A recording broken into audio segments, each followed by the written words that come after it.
täna avastasin, need klubi 6 jalal tegelased on käinud mul siin tegutsemas. Terve see hoov on sügavaid kabejälgi täis. Mesitaru on paigast ära liigutatud ja isegi ära lõhutud osaliselt. Olen šokeeritud sellest. Kus nad sellise julguse saavad? No siin on nii sügavad jäljed. See on terve peopesa suurus.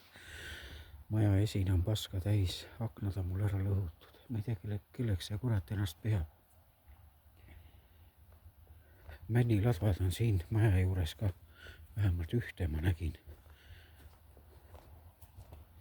Siin on mul istutatud vaarikas, see on kõik ära söödud. Jäljed on nii palju sügavad, et lihtsalt ma ei tea, millega ma hakkan seda parandama. See on iga aasta saanud neid jamasid siin parandada. No siin on üks mänd.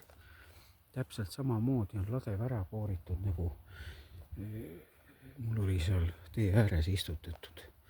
Mitukümmend taime. Siin on muidugi see koht, kus terve rida puid on ära murtud.